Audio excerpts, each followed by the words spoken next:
Hey, what's up, guys? Welcome back to another exciting episode of Is It Wrong Podcast with your host, me, Ray Parra. Make sure to hit the like button. Make sure to subscribe and share. Add all your comments. We love the comments. Every time we have a special guest, there's different comments. We have a conversation. We have a great time, guys. Remember to get our merch. We got some cool t-shirts, some cool mechanic shirts, some hats, some buttons, some mugs, all kinds of real good stuff.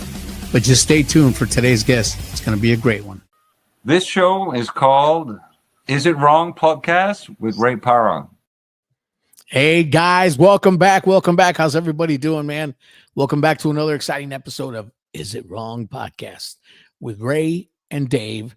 And today our special guest is Gordon Tittsworth. Many of you know him from let me rewind that. Many of you know him from the band Images of Eden. Welcome to the show, Gordon. How are you, brother? Great, brother. Thank you guys both for having me. Dave and I go way back. It's good to see him and Ray. It's finally great to see you face to face, brother. Cyberly, that is. Computer-wise, is that like a computer image, or you actually see my face? I can see you. Yeah, technology's working today. So that's good, man. I can't always say that. So far, it's a good day. Good deal, man. Good deal. We got with us live right now Ralph Ventrella. Oh, probably his honey too, and Barry Morrison. We haven't seen you in a while, bro. How you Barry. Yeah, man. All Yeah. right. Ralph says, hey, Gordon. Hey, Ralph. look at this. We have Mick Blankenship. Y'all know Mick Blankenship? Yeah. Yo, that Yo, guy. Mick. Love that guy. They just recently played with Queensryche not too long ago. And great band. And Daryl Thomas, my boy. Seems like he's always starting to be on here with us, man. Barry again. Anyway, so Gordon, how are you, brother? Oh man, life is great, brother. You know, when you're very busy and you're just trying to keep up with everything, then you can say, well, God has brought me and is bringing me to where I want to be. So I've got no complaints at all, man. So life is wonderful. That's and you say he's bringing you where you want to be. Where is that? Where do you want to be, bro? Want to be? Well, I mean, really, to break it down, I would love to have this be my full-time job, to just go out and harvest. Nice. That would be ideal, and just kind of wake up each day. Sorry, send me out. Where do you want me today? And then obviously, writing, recording, being on tour. So individually, one-on-one, to the masses, and then kind of just reaching in every way possible. That would be my ideal where I want to be. That's awesome. Yeah, man. Awesome. And being a clown in the middle, doing it. See, I take after Dave. Oh yeah. Oh boy. Gotta have fun, man. Absolutely. Dave is definitely a clown. So I remember in I think it was the very first time I saw you guys live. Gosh, I think that was maybe 2017 or something like that. Okay. You guys were in Tempe, Arizona. You guys opened for Striper. Yeah. Yep. And I got a thumbs up. Okay, that's cool. Little thing popped up. Yeah, and I think you had told me that you and Steve Dorsum, the drummer, you guys had another band basically before Images of Eden. You guys actually put out maybe, I think, like an album or two under that name before you changed it to Images of Eden. What was that band name, and what led to you guys switching the name to Images of Eden? It actually happened a little differently. Images of Eden was already in existence. We had 3 albums out, and I did a lot of vocals for hire, which was a really cool thing. For about 7 or 8 years, I just, I would record for bands who needed vocals, whether it was studio or whatever. Got to record vocals for a couple of cool bands. Got to go to Guatemala to record vocals. That's a whole nother story, but that was an awesome experience. Steve's band at the time, called Born of Fire. That was it. Yeah. Yeah. They had written another album and they needed a vocalist, and Victor Morel found me. And I just hooked up with those guys. I said, I love this stuff. Let's do it. We did that album. Steve and I kind of co-released it, together. And then from there, I told him, I was like, look, my main project, I would love to have you on board. We work like this, and your drumming fits perfectly. Nice. So I sent him the Soul Rise demos, and he said, "That's it.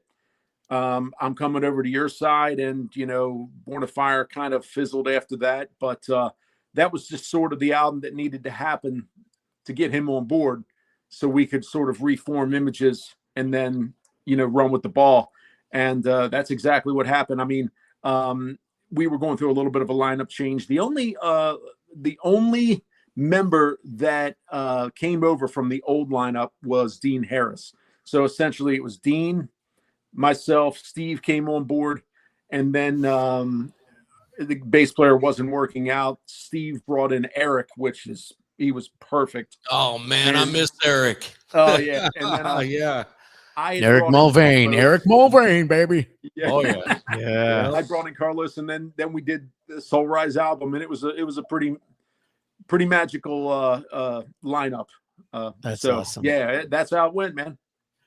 Yeah, Hey, so so you guys on that tour, you guys did like a little, I don't know if you call it like, well, I guess you could call it a tour. You guys did a run basically with we lost Gordon. we lost the camera. We seem to have lost Gordon. Uh-oh. Bring him back as soon as he comes back. So, Dave, how you doing? How's your band going, Dave? Me no have no band. You got a band. Come on. God, I wish, man. I miss recording and I miss being on stage, man. There he is. He's coming back. See him. Hey, Liz, how you doing? How you doing, Liz? Ralph, Back to Waylon, stage. everybody, man. Gordon, are you there? Can you hear us? Yeah, Can I think you I hear me? should be here. You guys hear me? We can hear you, but we can't see you. I want to play Dave's top number 4 song that it was the first song his band ever did while we're waiting for you. Okay. How about now? Can you guys hear me? We can hear you, but we can't see you. I still can't count. Oh man, I don't know what's going on. Oh no. What happened here? What happened? All right, how about now? We can hear you, but we can't see you. We hear you. We don't see you. Oh man. Okay. The tour with IOE and Michael Schenker was amazing. I love Michael Schenker, by the way. Right on, yeah. Elvis Blade, how are you, brother? How are you? We're just gonna say hi to everybody. Elvis until we get Blade. Gordon back. Oh yeah, Elvis. Julian Lee Wynn is on, man. Right on. Julian Lee Wynn. Yep, There I you met go. him the first time I saw Images of Eden, man. You see what he said? Whoa! Did the rapture just happen? Yeah. Oh, Okay, wait. There he's we back. go. Should be. All right, we got camera He's now. back. Freezing. Now you're freezing. So why don't you drive over to Ralph's house? Okay. Whoa. Oh, Yeah, that that was was weird. a Kind of little like bit forward. trails. Yeah. Yeah, don't hit the fast forward button, dude. He said, "Yeah, baby. What's up, homies? What's up, Julian? What up, Oh man? man, no, I don't think the rapture just, honey. Nah, she's still here. It All didn't right, hit. we'll see if I can She'd be gone for sure. see if this works. Still waiting for Ray and Gordon to tour North Carolina. Yeah, let's go. Yeah, Rick, we're waiting to come down to see you, brother. Ralph, God bless you, mighty amigos. There you go. Ralph said, "Thank you, Lord." All right, so you're Yes. back. You're back. Yeah, we're back for now. All right, good. What happened? Your phone dropped or something? No, I don't know what it is. Whether it was bad connection or something. So Okay. All right, that's all right. I might Hey, have to so- mess with you. You might see me. That's all right, bro. We will be here. Elvis Blade said, "I love Images of Eden." Yes, yes, yes, yes. Hey, so Elvis. No, I'm Elvis talking Blade, Elvis my instead man. of you, Gordon. Gordon, so when you first put Images of Eden together, I read somewhere you said you wanted to put together a band that was completely different in sound and style and conviction and stuff. How'd you manage? Excuse me. How'd you manage to do that? Was it something that just kind of grew as you went, or you went after a certain type of player and then you said, "This is what I'm doing," or how'd that happen? I learned all the instruments over the years, and that actually really helped me out because I started off as a guitar player, but then I learned vocals, I learned bass, I learned keyboards, things like that. And I'd been in and out of bands for a very long time. And it just got to the point where nothing was working. And so it was just after I got sober and I felt this nudge, let's call it. And that nudge said, get this band together because I've got a job for you to do. And I didn't really know what that meant right away. But I put it together, and it took a long time to make happen. But we made it happen, and we kind of just went from there. Had a lot of lineup changes. It was really hard to kind of get off the ground. Somebody else was fighting us pretty hard, if you know what I mean. Oh, yeah. I've read somewhere that prior to you, when you were a big drinker and all that, you used to run from the cops all the time. I think I have a little clip where I saw that. Stop! Police! Off the pogo stick! I didn't do anything! He's headed eastbound, still bouncing. White hoodie, jeans, grocery bag. Hop off or you're gonna get tased! Leave me alone, man! Got him! Hands behind your back! Hands behind your back! That was me.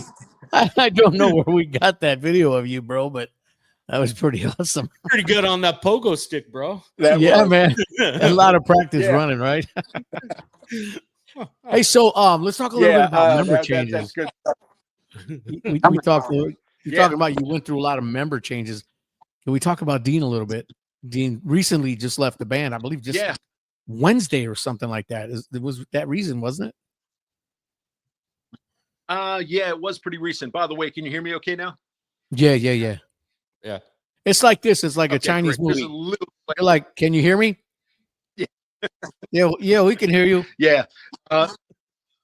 Perfect, man. Well, yeah, we there's a little bit of delay, but we'll get through it, no problem. Uh-oh. Now you froze up. See? He's signaling. Everybody go do do do do do do do. Oh, he's back. He's back. Okay, there we go. Ladies and gentlemen, enter Gordon Tittsworth. And he froze again. Look at those sideburns. Look, he's trying to show off those guitars, bro. That's what he's doing. You know that, right? You know that, right? So I'll tell you what. This is what we're going to do for 1 second while he tries to come back on. Let's play a little clip of his band. But your mask, it covers the pain inside. No, I can hear you laugh beneath the very tears that you hide. Say hello for me. I need to know.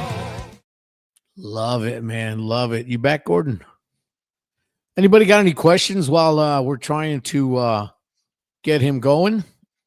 I'd like to buy a vowel. Ralph, that's great. All right. Spin the wheel. That's funny. Ralph, that's great. Aaron said, what's up? Sorry, I'm late. Well, you haven't missed much because Gordon keeps like freezing. You know, it's all good, though. Love the guy. Oh, so he's on again now with something else. Let's see what this is. At the stage. We got what is that now? Is that like your third computer or? I'm not sure, man. We so we'll just try to make it happen. Ernie said you might need to move closer to your Wi-Fi. I thought he said you might need to move closer to his wife. I was gonna say then he ain't gonna talk at all. Come on. Yeah. Chris, what's up, if buddy? If we still have problems, I'll try to move a little bit, but yeah. Yeah, that's all good, man. That's all good. Let's see what did Ralph say. So, yeah. Go ahead. Okay. But yeah, with Dean, Dean's been with us for a very long time. Mm-hmm. And great player. Everything was awesome. There was never any problem. And honestly, he is probably, the most ideal band member anybody could have. And there was never any problem. Really, really good guy. The thing was, our style and our sound is kind of and has been going into the direction of more of a straightforward metal sound and less progressive. And that's been kind of going that way for a while. And this here you go, Ralph. This next album is going to be more, I guess, straightforward metal and chunk rather than progressive metal. And it was just that was just sort of what happened, and it just got to the point to where amazing player, amazing everything, but we just, unfortunately, it just doesn't fit with our direction now. It was the most amicable split you could ever imagine. Sure. But yeah, that's what it is. I love Dean like a brother. I'm gonna miss him on the road. I've got nothing but amazing things to say about him. We all love Dean. He's absolutely just the coolest guy, a phenomenal player. Any band would be blessed beyond belief to have him. So that's what I'm going to go on record and say. We love you, brother. Okay. And awesome, God bless. I hope he goes and does whatever he wants to do and is extremely successful at it. That's what I hope. Yeah. Good deal. Now, Elvis has got a question here, which was one of my questions I was going to ask you. He wanted to know what happened with the Wasp tour. You guys were supposed to go on tour with Wasp, but it didn't happen. Can you kind of let us know what happened? Yeah, that is a little bit of a loaded question, only because there were some legal issues there. But yeah, we were supposed to go on tour with Wasp in Europe. And we got over to Stockholm, Sweden, and we only played 3 shows. I'm just going to kind of tell you what I saw, and I'll leave it up to you to put in, the pieces together. Yeah. First show we did, it was great. And the second show, one of the guys from the crew kind of pulled up Steve Dorsum in passing, and this is what he said, quote, "The boss doesn't like it when the opening band cheers too much." Or, the boss doesn't like it when his crowd cheers too much for the opening band. And then I'm not really sure what that meant. Did that mean, phone it in, or did that mean tone it down? I'm not sure exactly what that meant, but that kind of made us scratch our heads. So we played the show, no problem. Then the next night, we just had a great show in Oslo, Norway. And then after the show, after our performance, Steve and I were standing on the side of the stage. And if you notice, Blackie had this huge demonic monstrosity of a mic stand that he's hiding behind, and smoke all over the place. And so, I'm watching, and there was a song, I don't remember what it was. It might have been Blind in Texas or something. But I'm watching him, and the vocals sounded very, very good, if you follow me. And then he's singing, and all of a sudden he turns his head to look down at his guitar. Vocals are still going. Oh! Did I just see what I saw? I said, did I just see that right? Yeah. Yeah, I did, because it happened a couple of more times. Oh, man. And then the problem was you guys were just too darn good. I'll let somebody else say that. I kind of think that might have been it, but I'm not going to speculate. One of our guys was underneath, and he was taking footage of Blackie. And then right after the show, the tour manager came up and said, "You guys are out of here. Give me all your minutes. Go home." Oh, so man. That was that. Oh, man. Yeah. And, that's sad, man. Here's the thing. I am not going to go. I want to say this very carefully. I'm not taking the man's inventory. I don't know where he is, but if he has found Jesus, none of us saw it. He still had all of the old demonic imagery. He's still playing all the old, songs. He's playing the one that, he still plays all the old songs. There's a serving 2 masters thing happening here. But again, man. I'm not the judge. I'm not trying to take his inventory, but that's just what I saw. And he's going to tell you that we weren't following rules. We did everything we could to follow all the rules we could that were given to us, and we did our best. It's that simple. That is what I believe happened. It's too Yeah, bad. we gave it our all, and I think he might have wanted a 3-chord, band playing opening up for him or something. I don't know what he wanted or what he expected, but Yeah. That's sad, man. I think we got a video of him, like a 6-second video of him warming up behind stage.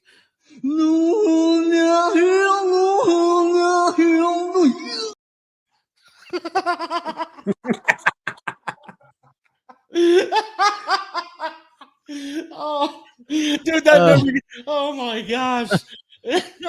yeah. Oh, man. I think That's I've probably said what he everything really I want to sounded like. say about him. Yeah, but because I hate to get a nasty gram because we've gotten them after somebody said something online before. Somebody in his camp was watching him. Somebody in his camp was watching us. Somebody said something and we got a nasty gram and our lawyer reached out. So I'm careful about what I say when it comes to that. But you piece it all together, Yeah, I think Elvis has it right here. Yeah, he says, sounds like to me that maybe Images was way better than Wasp, and the crowd saw that, so. Elvis, I love you, brother. Man. You paying him to say all these things, aren't you, Gordon? No. Did we lose him again? Come on. The spirit of black There we is go. taking over Gordon's No, computer. we got it. We do. I don't see you. I hear you. Yeah. I hear you. Bry Carmen, Okay. what's up, I'm bro? gonna log into my Wi-Fi and I'm gonna get closer, man. There you are. Right there. All right. I don't see you. I kind of see you. I don't. Okay. Are you there? Let me see. Add back on. Right. We hear you. We don't see you. John McCain, what's up, buddy? All right. I mean, Jim. We're gonna Jim. get there. So Gordon is having technical difficulties. Please stand by. Is he coming back? Drum roll, please. Hey, there we go. he is, and it's dark. That's all right.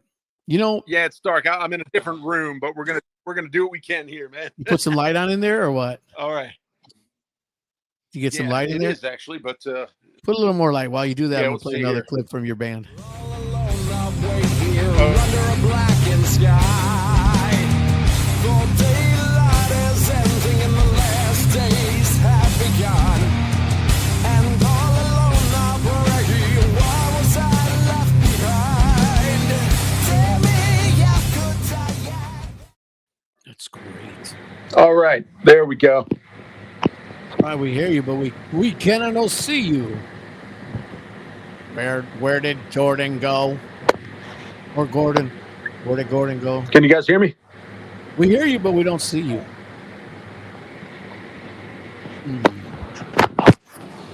Dogs Never need had this- spot. I'll be right back, bro. Rick says, honestly, any band is Can you better guys than hear me? the Wasp. Yeah, we hear you. We just don't see you, bro. So now I am all alone. Blue. I was saying, 'cause I'm all alone. Oh man. Everybody has left me. Dave went to let his dogs out. Unprofessional, Dave. Get with the program here, pal.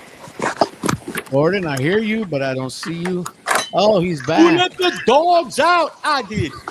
Okay, there we go. You guys keep hear me? saying that, but we don't see you, Gordon. Oh man, this is getting annoying. Let's see. Hello? All right, let me just mess with this a little bit. So, all right. Ray, make sure Yeah, you dude. guys never tour with Wasp. No, Okay. man, we won't. We might have a problem not seeing me, but at least we'll be on here. Hopefully it'll come back. Oh, yeah. Okay, I well, think we had an issue with this back when I interviewed you on my show back in the day, man. I agree, Rick. Yeah, we're getting, not only can we not see you, we're getting like a lot of static or something, bro. Okay, I can fix that. All right, how about now? Now we can hear you good, but we cannot see you, Okay. which is okay. I mean, let's move on. Yeah, I figure if you can hear me, at least we Okay. can make that happen. All right. So let's talk about the cover you guys did of Fight the Good Fight by Triumph. Oh, absolutely, man. This was really cool Love because that we got the song to Triumph, and they absolutely loved it. And Really? it took a long time to get there or get it to them. But Gil Moore saw it first, and then he reached out to the other guys and said, hey, you got to check this out. So we actually got an email from their camp saying that they all loved it. And I was like, wow, what more validation could you ever have? Yeah, man. Killer cover, man. That was a killer cover. Appreciate it, man. Yeah, they liked it so much they wanted our original video, and then they put it up on the Triumph Allied Forces page. Did they? It was absolutely phenomenal. Nice. How cool is that? Did Yep. you, Ray, and I got to give my boy Ray props, man. One of the bands he's in, Worldview, they did a awesome cover of "Don't Talk to Strangers" by Dio, Oh yeah, and Ray just he killed it. He nailed it perfectly, man. Thanks, bro. I mean that seriously, man. Thanks. I appreciate that. Yeah. I got to check that Triumph. out. Definitely. Yeah. Gordon, what I'm doing is Ernie gave me a great idea, so bear with me for a minute. Go ahead. Keep All talking right. for a second, Dave. Dave, are you there? Yep. Dave, are you there? I'm here, dude. Talk for a minute. I'm doing something really quick. Oh, okay. All right. Let's see. Does this work? Uh, There it is. There we go. yeah, there you go. All right. Yeah. You might Ernie, my have- boy. You might have to move over Yeah, to that your works. right a little Sorry bit. about these technical difficulties, guys. It never is like this. But yeah, Rick, thank you so much, man. Well, the funny thing about that cover is I didn't even think it was going to happen. We said we were going to do it. And then when we got knee deep in it, I was just thinking, I don't know how we're going to make this work. And I just kept plugging away. And I just, I got frustrated one time and I just said, that's it. I'm walking away, or I got to set this down. And I was about a cup of coffee away from telling Steve Dorsum we're canning this because it's not going to happen.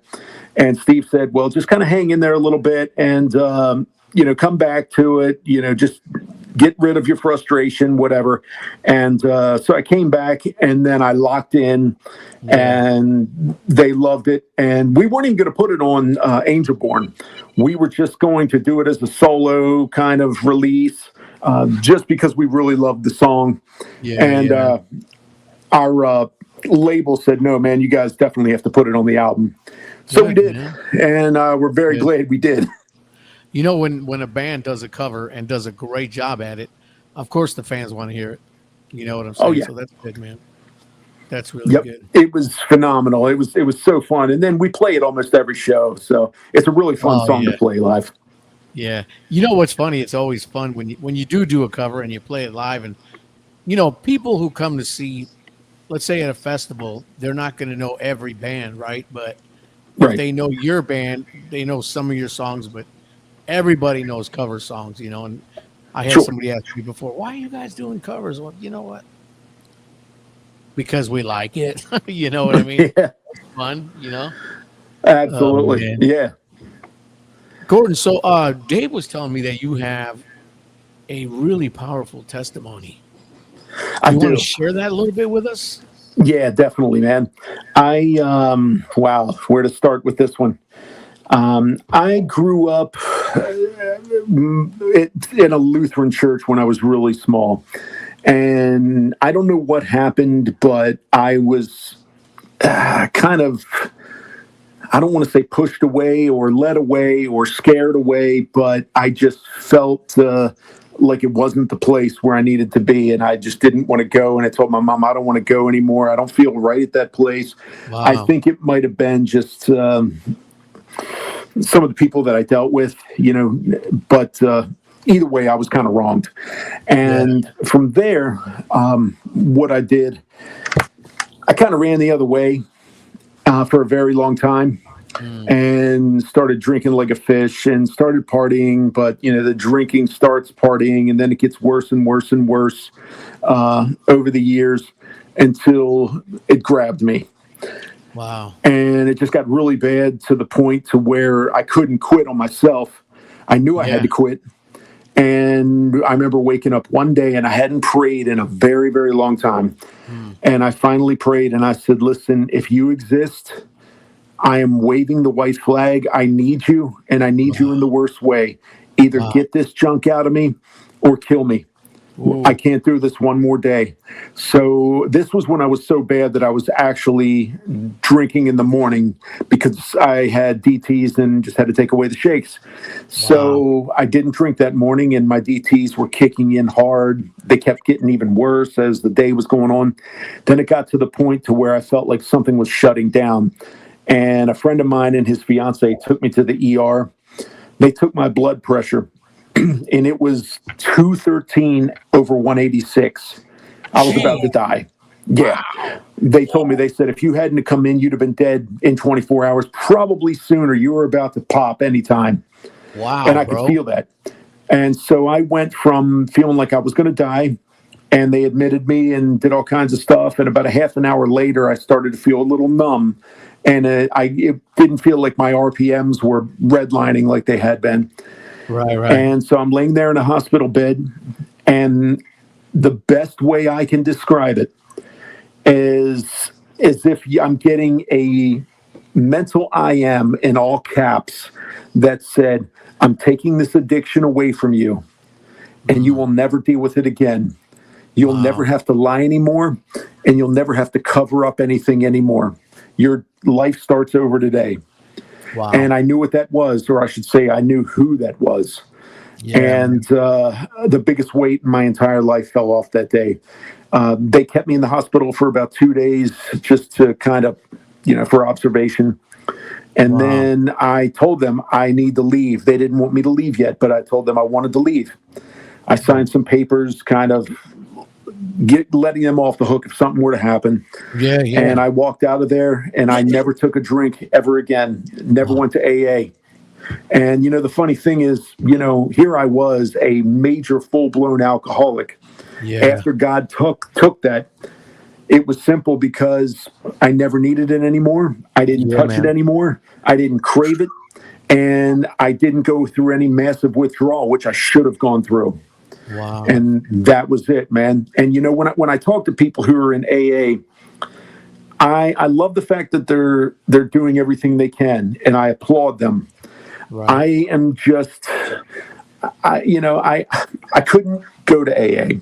I don't think I needed it. God did this for me. He did this to me. He took the addiction, and I mean, it's as simple as that. Now, sometimes now I look back and I'm blown away by what happened, because I know so many people who are struggling. Yeah. And he just told me that day, I'm taking it. And that was it. And that's kind of when the idea for Images of Eden sort of was born. Right. I felt like he had something specific that he wanted me to do. Right. And that's what I'm doing. That's awesome, man. And I play this little video clip often because it's one of those things. What happened to you, like Ralph said, he's a great physician. I always tell people only God can do it, right? Exactly. And it's a funny clip, but it really says it all. I'm going to play it right here. Only God can do. Only God can do. Only God can do. Only God can do. Do do do do do it. Do do do do do do it. Do do do do do do it. Do do do do.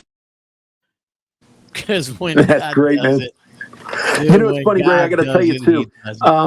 I've run into a couple people, and I never had anybody to kind of help me through what I did. Nobody could really understand it. So I said, I'm going to be there for anybody who doesn't have anybody to talk to or anybody to walk them through.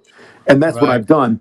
And when people start talking about AA, I'm like, you can try that, but I know a guy that can do better. Man. Yeah. And I said, if you just give your life to Jesus Christ, I promise he is going to change you.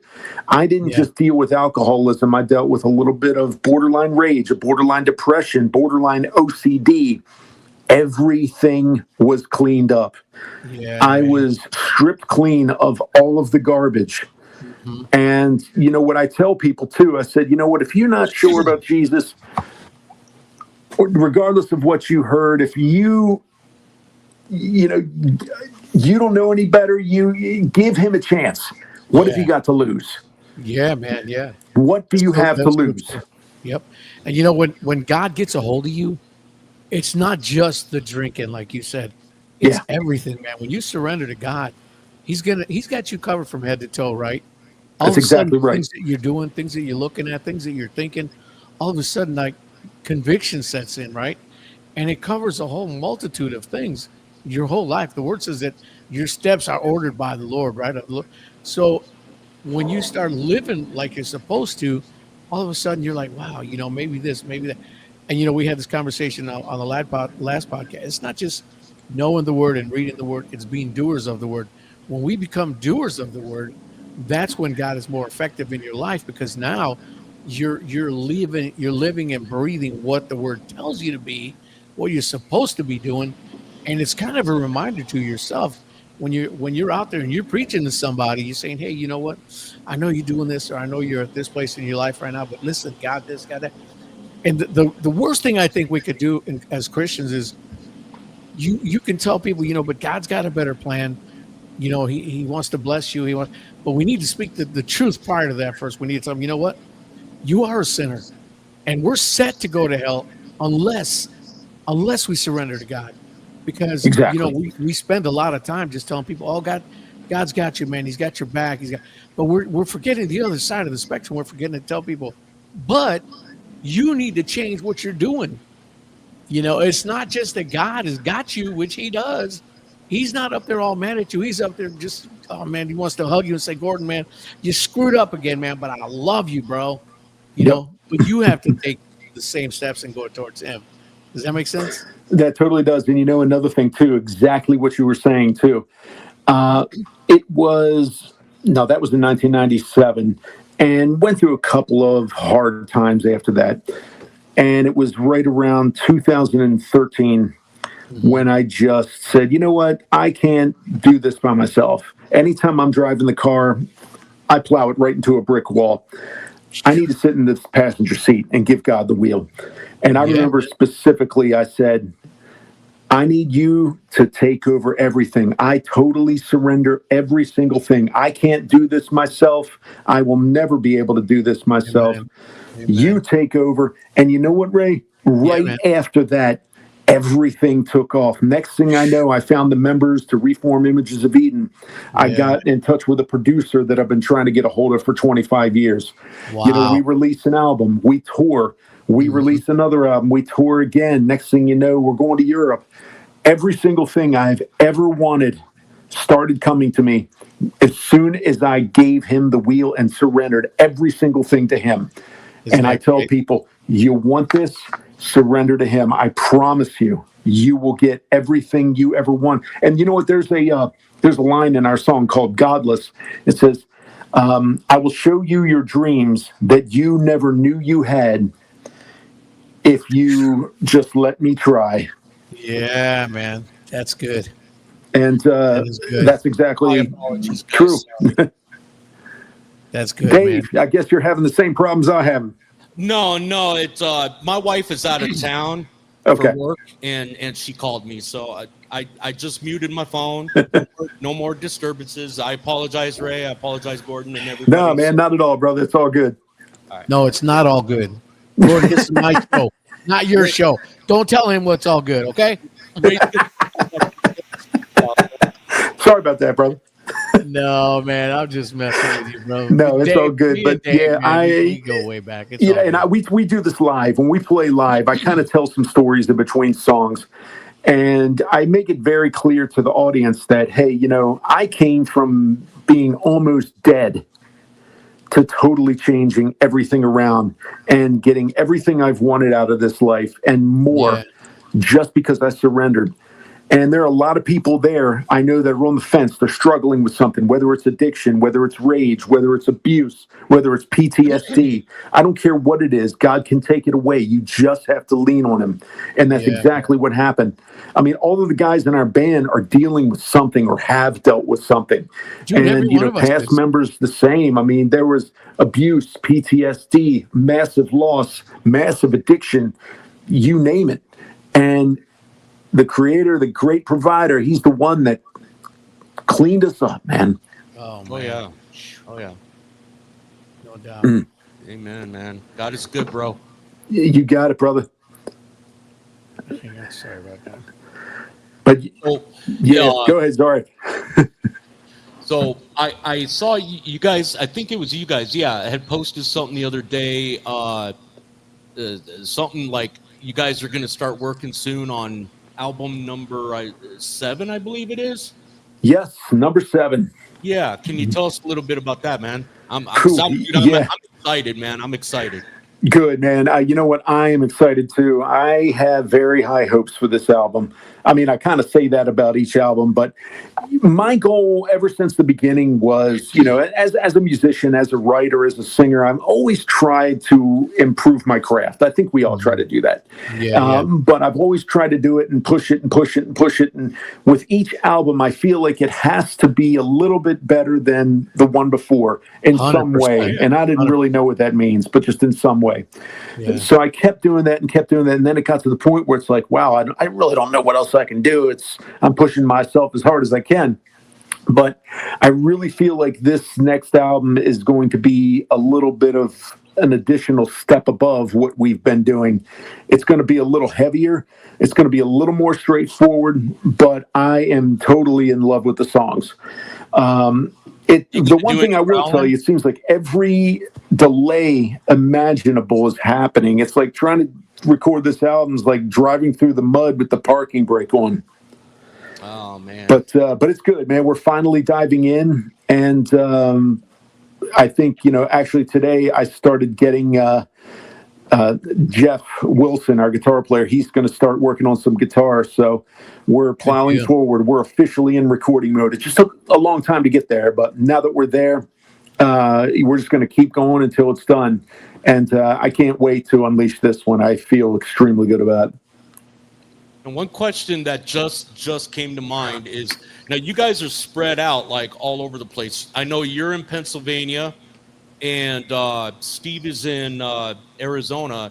Yeah. So how do you guys do the recording? You guys just get together at a studio somewhere, or do you guys record your own parts and then everybody sends it, through the internet and all that? How do you guys do that? Yeah, that's a pretty cool story, actually.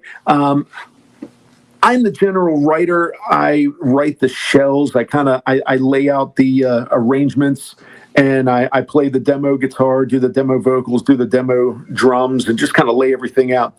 And then what I do is I send each file to everybody, and they just upload it to their computers. Steve does the actual real drums first, sends it back to me. I always have tracked the rhythm guitar just because it's easier for me. It's really chunky. I kind of get it exactly how I want it to be. And it also helps because sometimes I have to move some guitar parts around to kind of go with some vocal melodies and things like that. So I will do the rhythm guitar. I do the vocals, and while everybody else is doing their parts, I could be tracking vocals while Eric is up in Michigan tracking bass. Jeff is in Baltimore tracking lead guitar. They send me all the files. I put it all together and like a puzzle, and just mix it. The crazy thing was we did the whole Soul Rise album before I even met Carlos or Eric. The Soul Rise album was done. Wow. And we met in Phoenix to shoot a video for Shield Me. And I said, hey, Carlos, nice to meet you. Eric, nice to meet you, man. You're taller than I thought. Yeah. That's great, man. Yeah, it's great when technology, bro. You can do that now. It's great. Exactly. Yeah, and Ray, I know you're gonna agree with this. Technology has made life much easier in that aspect. But the problem is there's so much of a sea of bands out there. It's kind of hard to kind of stand above anything. So it's definitely harder. But again, man, whatever. Yeah. Well, the thing is, it's like this, man. You can like you guys, Queensryche, obviously, and Fates Warning and all that. But the thing is, hey, Ed Mackey just joined us. That's my boy right there. Love that guy. How you doing, Ed? But the thing is, you have to have, when I was a kid growing up, my mom used to always tell me, when you're singing, no, she said, when you're singing, you have to give something different than everybody else having, something. I'm like, yeah, like what? And she would always say, just maybe do some screams and stuff. And she would kind of coach me in that, and it really kind of helped put me where I was as far as vocal range wise. But she's right. You got to have something different because there's a lot of rats out there. There's a lot of Guns N' Roses out there. There's a lot of, you know what I'm saying? There's a lot of Queensryches out there. But you have to have something that stands out, whether lyrically, melodically, or just a little gimmick. You got to have something. You got to have something which is going to make the people go, wow, I want to hear this band. Exactly. I want to check out this band, and it seems like that's what y'all are doing. That's what we're doing in Worldview and Warrior. It's you can't get complacent. And then on the same token, Bruce Swift, my guitar player, Warrior, always says, we can change it some, but we got to be Warrior, So, and that's so true. You can change it, but you got to be Images of Eden. Exactly. Real quick, Ray, that's exactly what we do. I do the scratch guitars, scratch vocals, send it all to Steve. He does the real drums. Then I lock in with the real guitars and start tracking the real vocals. But to what you were saying, Ray, you're absolutely right, man. But it was kind of funny. One story I'll tell you too. Yeah. One thing that is a little different from us. If you read our lyrics, they're very unique in that they are a conversation, so to speak, and they're color coded. And I think if you, without me saying what it is, if you read the lyrics, you will see. Thanks, Ed. If you read the lyrics, you will see what's going on. It's like if we were to sit across from Jesus and have coffee with him, all the questions that you have, all the struggles that you have, that would be it.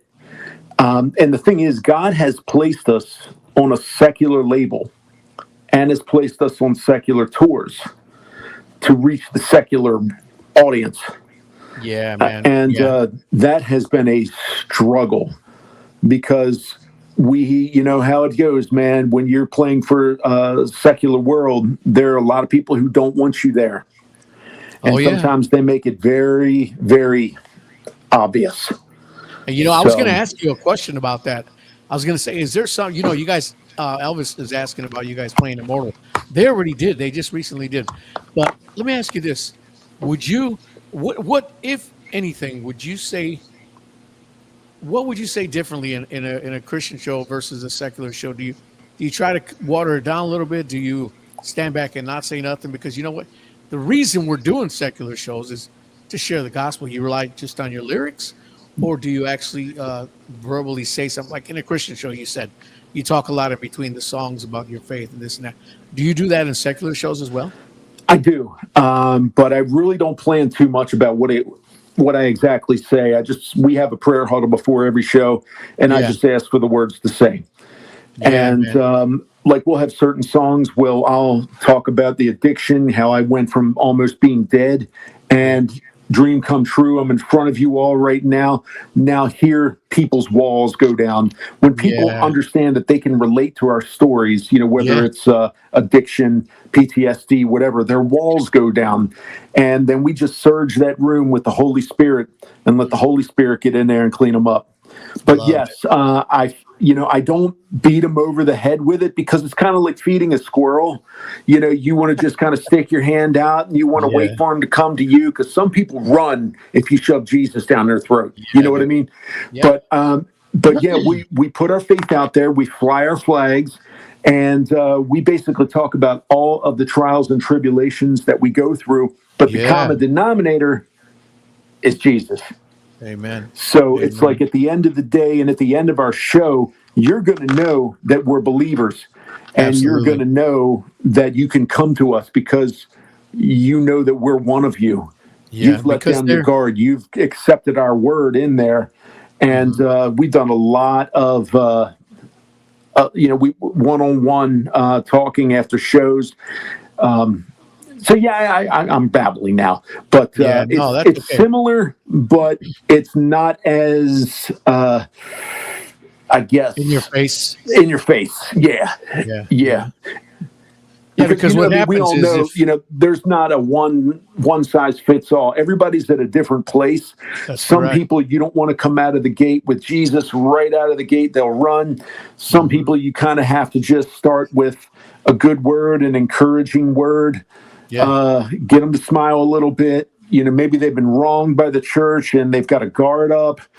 You just kind of have to feel it out individually. But again, I just ask for the words to say every night. Man. And what I was going to say to that is, you have to be sly as a fox, because in reality is, I'll use, we've done some shows overseas, Germany and Switzerland, and that, like you said, you can't just stand on that stage and say, hey, we're here to tell you that Jesus loves you, because people start doing this. They're like, but if you do something that's relatable, they're going to listen. And I think the biggest downfall that a lot of Christians do, a lot of Christian bands, is at a Christian festival, it's great. You get up there, you share. But when you go to a secular show, share a little bit and play music and just rock their socks off. And later on, maybe on a one-by-one or one-on-one, or a little bit that you share from the stage, they're going to tend to listen to you more, because people go to a concert to check out a band. You know what I mean? And if you're one of those Christian bands that you got 50 minutes or an hour and you spend 20 of those minutes talking, you're talking about Jesus, what you're supposed to do, right? But they're going to walk away. They're going to say, man, all that guys did was talk, you want to hear some music, so you have to be really, my wife always tells me this when I DJ, so read the room. Exactly. You nailed it. You have to read the room, and we don't talk a lot, but I'll give them a quick enough story and then kick into melting their face. But you're right. Now I think the one major thing too is that wristband that you see on that picture. That's my mic hand. So I'm holding the mic up, and that cross is being held up there the whole time. Absolutely. So that tells you a lot right there. Yeah, bro. That's perfect. But Ari, man. my words, Ray, exactly my attitude. Yeah, so Ari, let's talk about this guy right here real quick. This is my buddy. He's in Germany. He goes to all the metal fests out there, Christian, secular, and the like. And he's saved. He loves the Lord. But he's one of those guys, like he says, he doesn't want to hear Christian bands come up there and be all preachy. Let your lifestyle show it. Let your after show and pre-show show it. Talk a little bit, but be wise in what you say and how you say it, because people are going to be more drawn to you. And Ari, man, I freaking love you, bro. I met him out there. We're going to see him again in March. Just a great dude. He's a soldier for Christ, and he's a cop too. So, hey, wait a minute. That's Ari, awesome. And you nailed it. Exactly what you just said, Ray. Yeah. Hey, Ari, is this you right here chasing Gordon? Stop! Police! Off the pogo stick! I didn't do anything. He's headed eastbound, still bouncing. White hoodie, jeans, grocery bag. But Ray, the thing is too, you have to read the room, because there's some times where the audience is a little cold, so you just have to kind of adjust accordingly. Ernie, exactly. You said it right there. And but when we do play a Christian event like Immortal, it's just like you can just let fly, because we're all there for the same reason. We have a clip from you guys playing out Immortal. You want to play that real quick, Ray? Let me see. Where is it here? Did you put it in here? Yeah. Was that this one?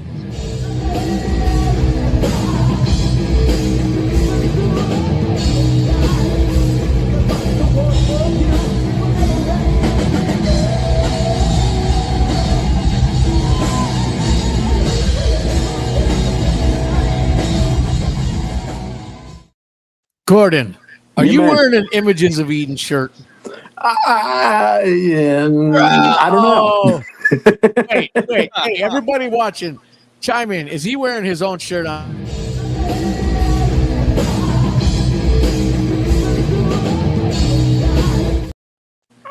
Yeah. Look at it. The same store, man. Look at that. That's right. I think it's the one you're wearing now, Dave. Yeah, that's it, man. It's like when I pack for tour, I just pack all my tour shirts, all my black shirts, and a couple pairs of jeans, and that's really about it. Just fly the flag on stage, man. Oh, that's great, man. I'm just laughing because that was something we always picked on each other about, man, you can't wear your own band shirts on stage, guys. Come on, what is that? Hey, if I see Metallica doing it back in the day, that's good enough for me. Yeah, no doubt. I, on the other hand, won't do it. Thanks, Jason. That's just me, though. That's just me. Yep, I get it, man. Totally do. Down on that though. Ernie says nothing wrong with self-promote. Exactly, Ernie. Yeah, I'm wearing my own shirt right now, but is it wrong? I don't know. Is it? Not at all. Not at all, man. Not at all. Exactly. It's free advertisement. So. Dave, what were you saying, brother? I don't remember. Oh, no. You know what? Dave, goodbye. Forget that. No. I brain farted for a second, man. No, I was saying how, some people, they come down on like bands that wear their own T-shirts and stuff on stage, like they think it's some kind of an ego thing or, but I don't know. I've never really seen it that way because it's like you're proud of your band. You're proud of what you do, man. Nothing wrong with that. I'm never worried about an ego. I know I don't have one, man. I do my best to be as humble as I can every day of my life. That's right. And it's that's right. Aaron. Awesome, man. Thank you. That's right. I just try to be as humble as I can every single day. I mean, I'm not better than anybody. I'm just a guy who's trying to be better than he was the day before. And that's what I'm going to do tomorrow. I'm going to try to be better tomorrow than I was today. And if I can just, do a little bit better in the studio the next time I go in than the last time I was in, I'm happy. Do you see what Ed just asked me? So, Ray, if you're singing for Sacred Warrior, can you wear a Worldview T-shirt? The real question, Ed. Go ahead, Dave. Is it wrong? Wrong. It's not wrong. I'm telling you. Nothing's wrong that we've been talking about. I don't care what anybody says. Not at all, baby. What's up, Chris? Chris Gatto. Chris. What's happening? Everybody say, hey, what's up, Chris? Chris is in the room. Chris is in the room. I don't think we applauded for anybody. Well, maybe Susan. Susan. Yes. Does he really? Brett Michaels wears his own shirts. I think you're right, Susan. I think you're right. And I know I said hello to Elvis, Rick. I don't know if I said hello to you either, brother. I know I've said hello to you, Ralph. Hope Clint is doing well. And Suzanne, Yeah, man. Yeah, but we get a lot of people on here. This is great. I love it. We get a great crowd interaction on here. Because people good, man. Yeah, sorry I've had a bad video audio. It's just, I have no idea what happens. As soon as you try to... log in and talk about the Lord. This is what happens. Yeah. You know what? It's all good, bro. It's technology, like you said. It's good and it sucks all at the same time. Exactly. I like what Suzanne said. It's the people that wear a band shirt and they don't even know who they are. That drives me up a wall. Yeah. And I get that too. I've heard stories of like, there's a story I heard one time, some girls wearing a Megadeth shirt and somebody come up there like, oh, you like Megadeth? Yeah. Well, what's your favorite song? Yeah. See, you don't even know. Yeah. You just wear it because it looks cool. You have no idea who they are. Yeah. Yeah, man. Susan, y'all know her as the merch queen. That's right. She's at all the merch tables. Everybody knows Susan. Hey, and another good thing about her is when you're going to play Immortal, she has a real cool job where she works real close to somewhere. I don't want to say Sweetwater. But if anybody needs something, she'll hook you up. Yep. Did I just say that out loud? Maybe I hope I didn't mess you up there, Susan. Bri Carmen says lots of cool people on here. Bri, how are you? You're on, Bri. Now that you're on, Bri, that's beautiful, buddy. It's complete. The circle's complete now, right? Yeah. Hey, Brian has his own podcast as well. You guys should check that thing out. Road Less Traveled. Road Less Traveled. That's right, man. And, nice. They have some great artists on here. Gordon, if you haven't been on there, wait a while, then go on there because it's going to be like redundant because we just asked you all the questions. But yeah, Bri, I'd love to be on. Yeah, man. Yep. Is it wrong for Ray to wear a Human Code shirt when he's singing with Worldview? So maybe because those of you who know Worldview and Human Code, it's the same band, just different singers. Michael Drive sings in Human Code and I sing in Worldview, but we both use the same band, so maybe is it. I might just have to change my thinking on this. I don't know. Suzanne had said what's up, but let's see what did Elvis say. Suzanne, not Susanna. Oh, I said Suzanne. You said Susan. Oh, you said Susan. I said Susan. All right, whatever. You were close. Hey, I told you guys before on here, don't use big words on me, okay? Yeah, absolutely, man. Oh man. But yeah, we like I said, Dave, we're about ready to dive into this next album, and it's one of those where it's just taking a lot out of me this time. It feels like, and I know when it's done, I'm going to be happy. But it's been a long road already, and just it's kind of like so much. It just took a lot to live, and we don't release anything or write about anything if we hadn't lived it. But this one's going to be very powerful. I can't wait, brother. Good deal, man. Can you give us a sneak peek on any topics other than obviously godly ones, but any specific? It's a little more, I guess, kind of. I'm saying my phone's so low. Go ahead and plug it in. Kind of like fighting a war a little more, kind of like a little more intense warfare level. We live in very urgent times. Yeah, man. And it's worse now. It really is. That's where we are. So I think the urgency and the intensity is going to be ramped up as well. That's good. Any song titles you want to share with us?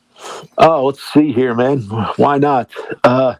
Bury the Bones, War Diaries, Weep With Me, After the Stars Have Fallen, The Potter and the Clay, Evangelina, Frayed, Mourning the Rain, Let the Healing Begin, Hold Your Last Breath.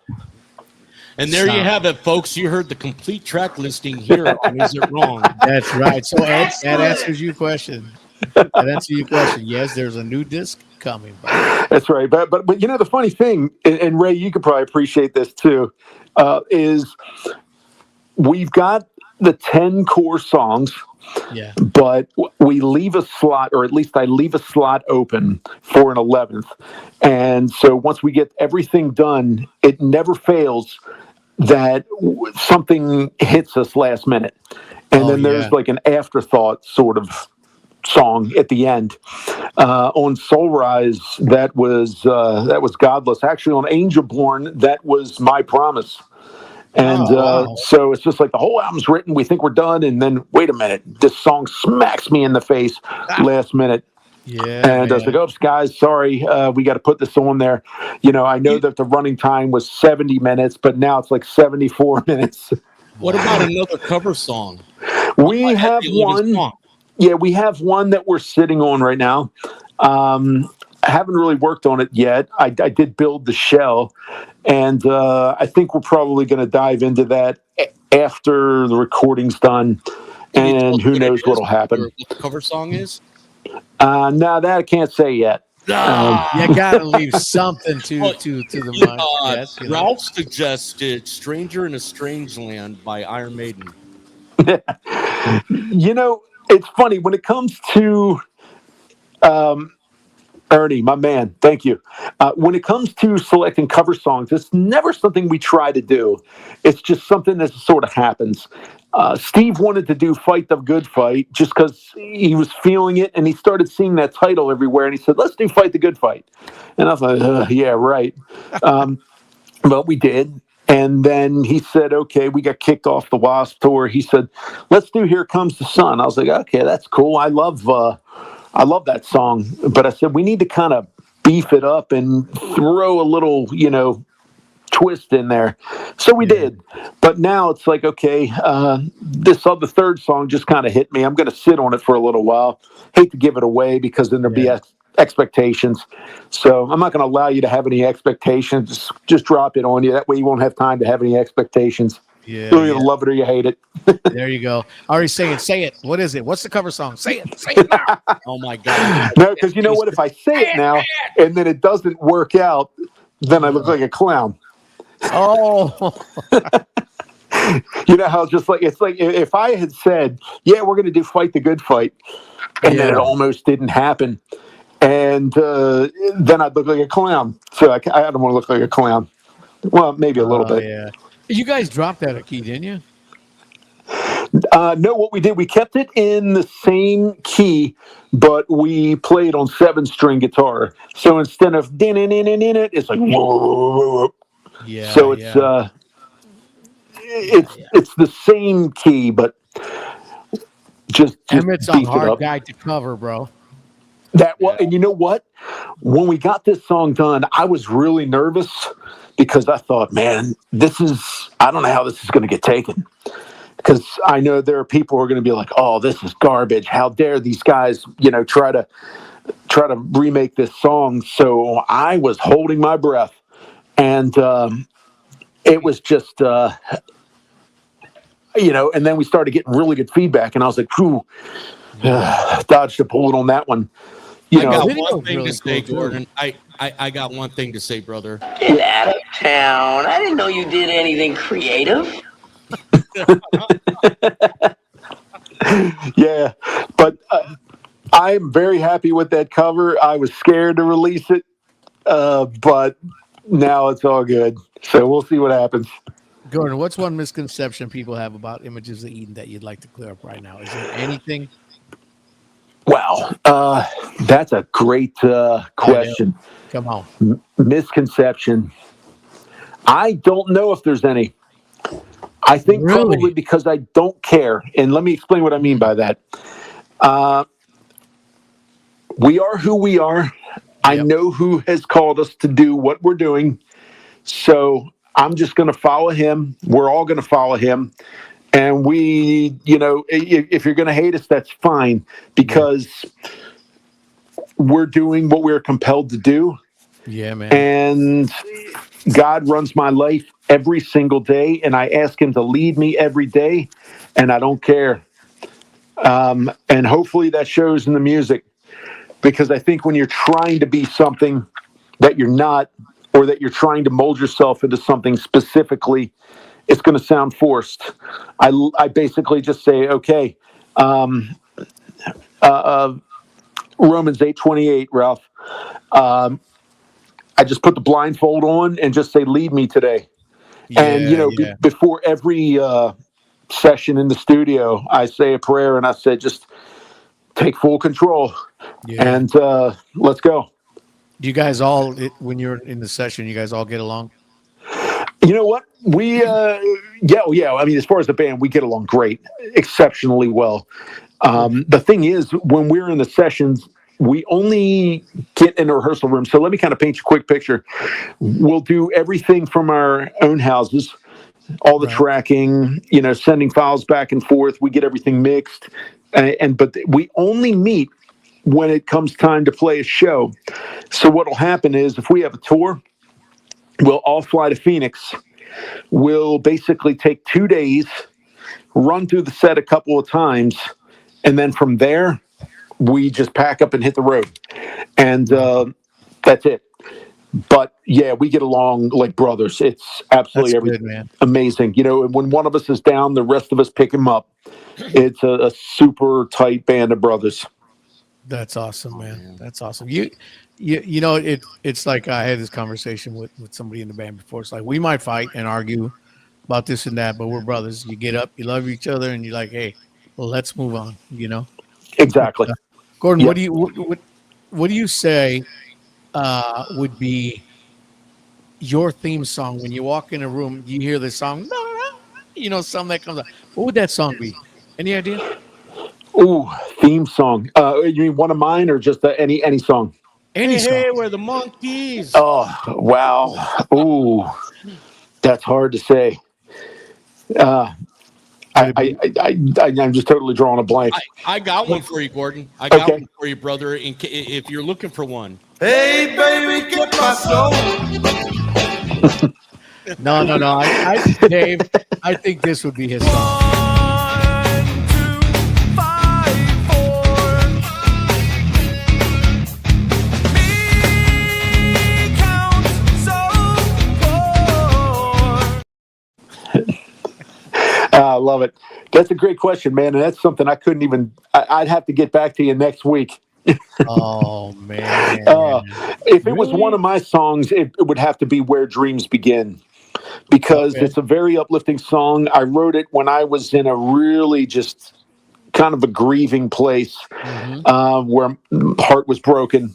And it's a very uplifting song, and it was a healing song. Matter of fact, the entire Angel Born album was a healing experience. But Where Dreams Begin is just very positive. And it's just God saying, hey, I knew you before I gave you life. And when you look at all these things in this world, think of me. I am the autumn wind, the fire painted sky, etc. I would probably have to say that because that song always brings me out of a funk. That's awesome, man. And Dave, you probably know the song If. It starts off kind of acoustic, and it just builds up to this heavy ending. That song always pumps me up. Again, off of Angel Born. Those are probably two of my favorite songs. That's awesome, man. That is awesome. Count to Zero, Kevin, my man. There you go. Epic lyrics. Hey, so Gordon, what do you say to if you could give yourself a 20-year-old Gordon advice, what would it be? Oh, man, I love this question. I would tell him, relax, don't freak out. It's going to be okay. Just do what you need to do, and I'm not going to influence you. Just know that here I am at age 53, and you're going to be okay. Everything you want is going to come to you. And the reason I would say that is because if I gave him any indication of what he had to do differently, I'd be in a different place than I am right now. I don't want to be in a different place. Every single thing I've ever done my whole life has led up to this moment. And this is the happiest I've ever been in my life. And if that 20-year-old knew that I was as happy as I am right now and why I was as happy as I got right now, he'd fall on his knees and just start bawling his eyes out. So dude, that just gave me goosebumps. Yeah, man, that's absolutely it. Because there were times that I didn't know if things were going to get good. There were times, man, I thought, man, is this darkness just going to last forever? Am I going to die young? What's going to happen here? I never would have thought that I would be here. Yeah, man. And, I hope that is conveyed in the music. Amen, man. And because if it is, then because I want people to feel like that. When I'm at a show and I'm looking out in the audience, I can see people who are lost. It's pretty clear. Ray, I know you can see that. Dave, I know you guys can see that. When you meet them, you can see it. Oh, yeah. And I kind of see them sometimes paying closer attention. And I scan the audience. So when I see that, I'm like, that's me in my early 20s. And I'm looking at that person and I'm pointing to them. And I'm more or less thinking in my head, it's going to be okay. And I also invite people to come see us at the merch booth after the show. Yeah. And a lot of times people do, and they tell me, they're struggling. So I just, that's when the Holy Spirit gives me the words. Am I going to just say something good? Am I going to tell them my testimonial? Or are we going to pray together? How's it going to go? And that's it. Yeah, man. And Ralph said the word of our testimony. That's it, man. That is such an important part of what we do, the merch booth, because that puts people right in front of you, bro. Yep. And you might be signing an autograph with somebody. This happens to me all the time. I'll be signing. I'll see somebody on the side that just has that look. They want to come up and say something, but they're just like a little scared, a little, skittish. And I will literally many times say, hey, excuse me for a minute. And I'll get up and I'll walk up to that person. I'll say, hey, man, how you doing, brother? And all of a sudden they just break down and tell you their whole life story. Man, you guys, this, and this. But if I don't stop from my agenda, signing autographs, right, meeting people, taking pictures, and talk to that person, I'm going to totally miss out on an opportunity here, which is the real reason why we're there. So I always say the merch booth. We need to write a song and call it Merch Booth Ministries. Exactly. Dude, We'll make it a compilation, man. Yeah, bro. Get us all together. But Hey, Ray, you nailed it, man, because that we'll go up to the merch booth and so a lot of people will come up and say, I saw your testimonial. I can relate. I just quit drinking and I don't know what to do. Okay, come here, brother. Let's have a talk. Yeah, and man. I mean, we talked to people who were trying to get off heroin. We had a guy who saw us in one city and said, my nephew is trying to get off heroin. If I bring him to your next show, can you guys talk to him? We said, absolutely, bring him. And just things like that. I'd have to go back into the past. I could probably pull a lot of stories, but it's just somebody's going through something, having cancer, and we all put our hands on them and pray healing. And we've actually seen some good results from that. And I know that shouldn't surprise anybody on here. Yeah, man. What's neat is the last show we did, there was this young man that came up to me, and 15 years old, and he said, I just want you to know, man, I love Jesus. He didn't say, I love Sacred Warrior, because it was a warrior gig. He said, I just want you to know, I love Jesus, man. And he goes, and I'm excited about the Lord, man, And I said, dude, that's great, man. And he got an autograph. He says, my dad turned me on to you guys and this, that. But I just saw a fire in this kid. You know what I'm going to do? I already got 3 people that I'm putting on here. I'm going to do a podcast and I'm going to call it Youth on Fire, inspired by that young man. Because he had what we have as artists, as ministers in the sense. You have that fire and you're not afraid to talk about it. And I saw that in him.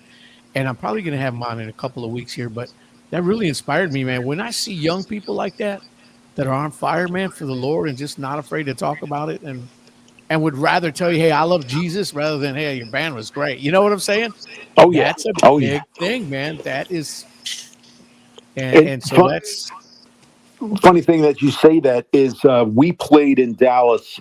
It was on the Angel Born tour. And we, after the show, we were packing up. I was actually still at the merch booth, but I came out and our guitar player said, here, Gordon, talk to these guys. And there were 3 16-year-olds standing there talking to the guys in the band. Now, when I meet somebody who is, that age, I try to give them a little extra attention and extra encouragement. Yeah, because man. I'm like, these kids are young and the world hasn't polluted them yet. So I try to give them extra encouragement. And I said, hey, guys, how you doing? And I make sure I take time with them.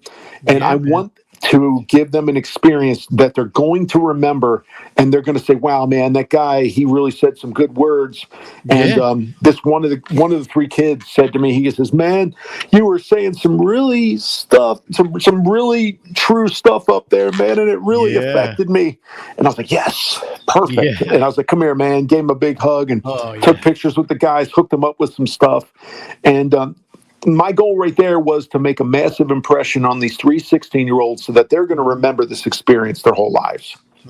And hopefully it will influence them to do the right thing. Oh, yeah, totally will.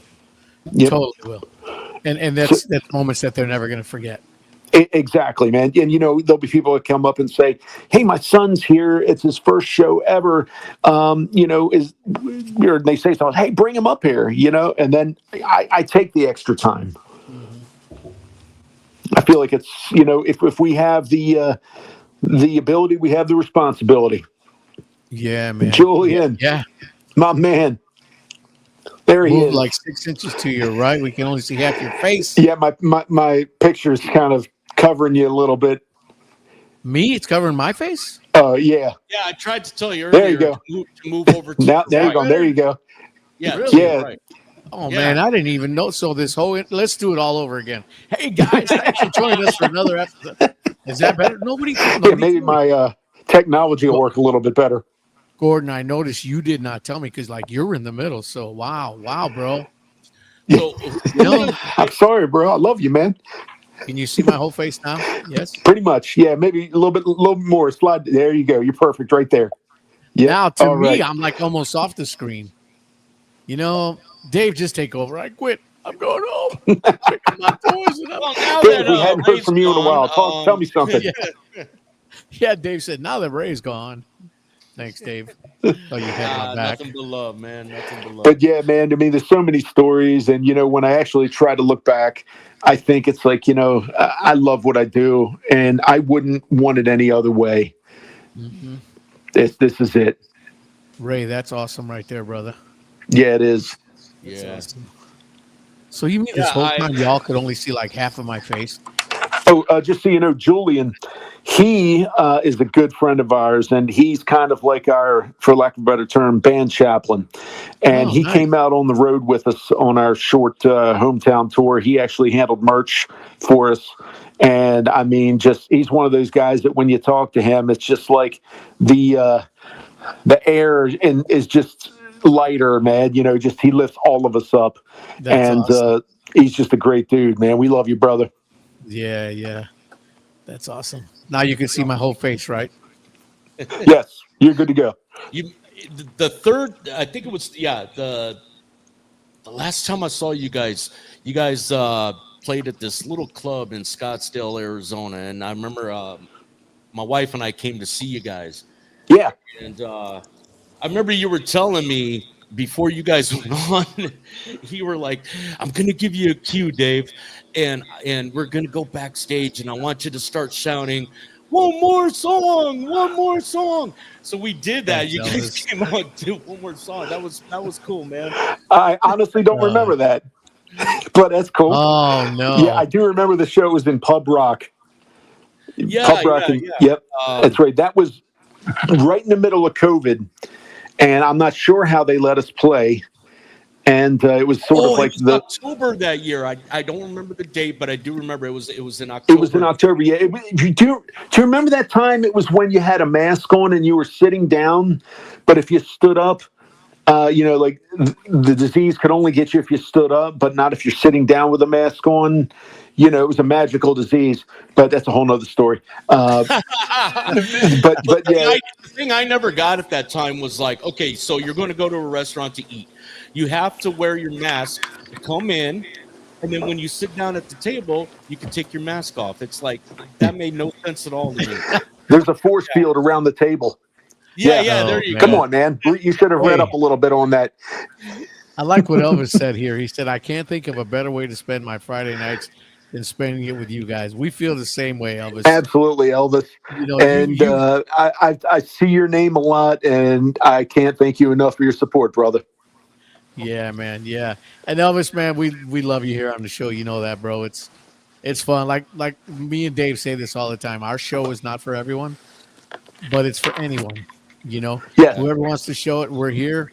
We feel like the Lord puts on here whoever he wants on here. We've made great friends on here, and we, like I said, we love all the comments, and Ralph and Glenda, another pair that's here every time. Absolutely. And just so many people. And I know why people watch this podcast. It's you, Dave. No, it's because of Ray. Because honestly, well, he's very popular. The sportos, the motorheads, geeks, dweebies, they all adore him. They think he's a righteous dude. You know what? I'm leaving here. I'm going to go hang out with these guys. That was fun.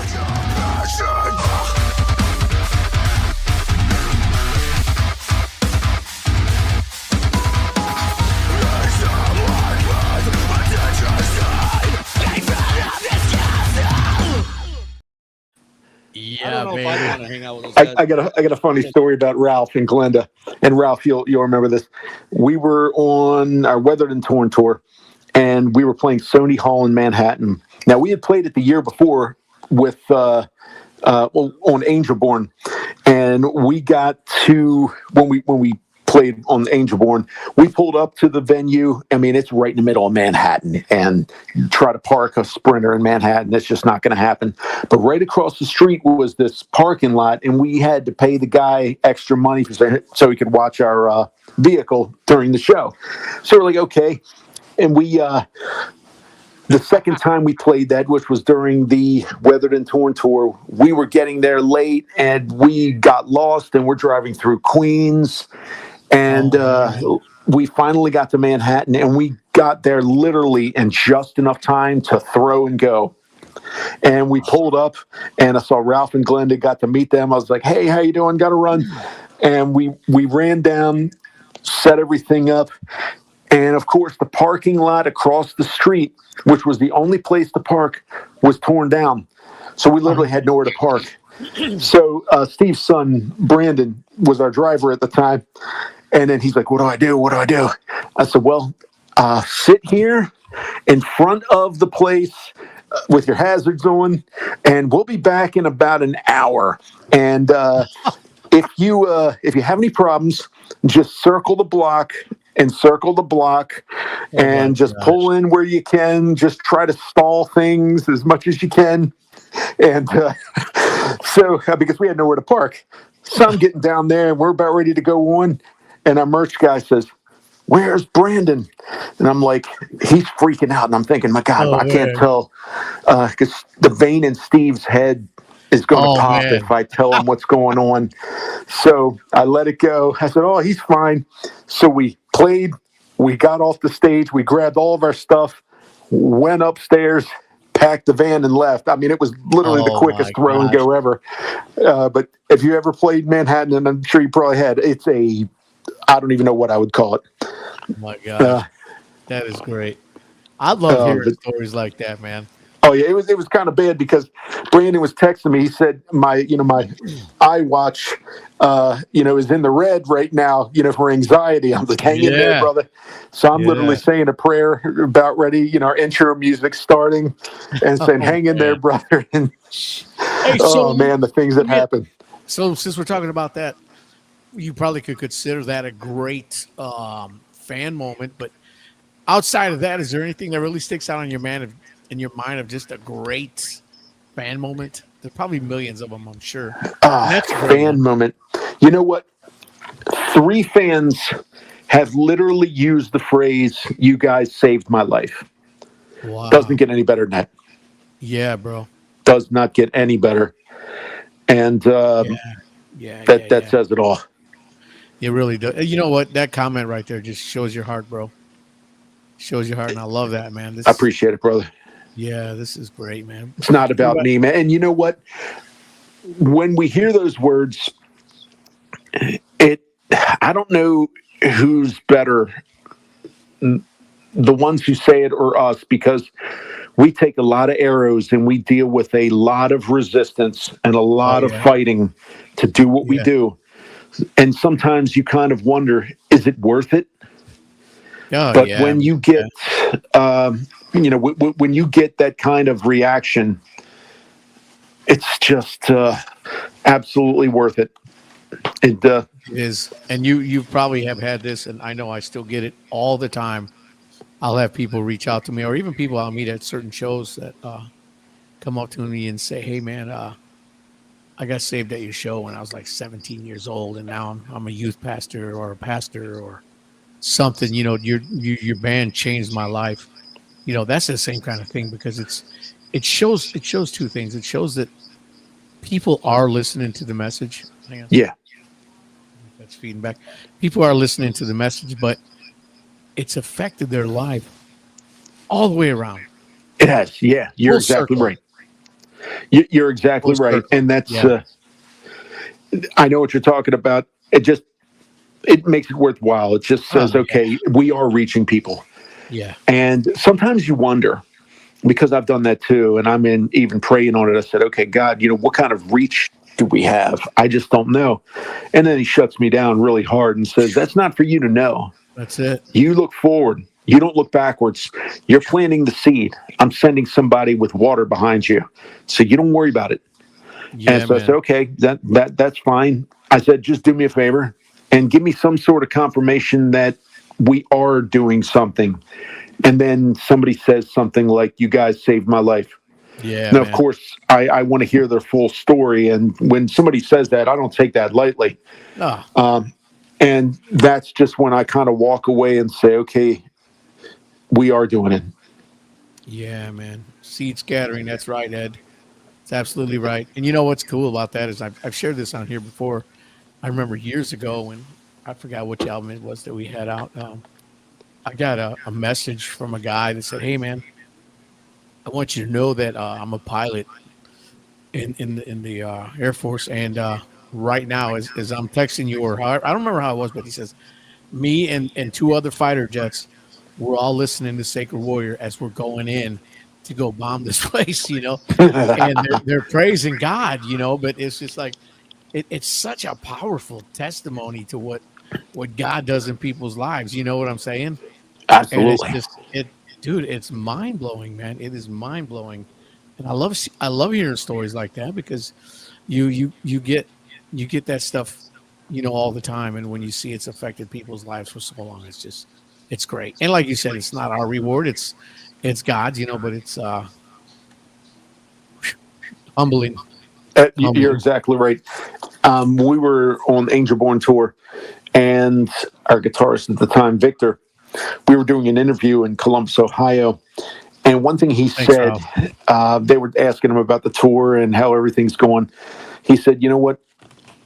It's a lot of work. It's a lot of arrows. It's a lot of all kinds of stuff.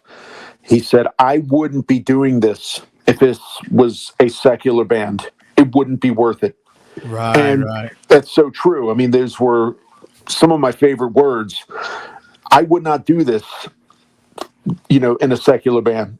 Right. It's just, it is so hard to make it in music, to get out there, to put all of your blood, sweat, and tears into something, and to have it, have whatever happen. And really, to me, I'm not knocking secular bands, but I just feel like I have so much more purpose. I feel like I have, something that I need to get out there. Yeah. And being in a secular band and have been in the past, the purpose was to become a rock star. It was about me. And here, this is not about me. This is literally about everything else other than me. Yeah, amen. So, that's it. As I told God, I said, do what you have to do with me. As long as we reach the people that you want to reach. I don't care what you put me through, because I know you're going to take care of me.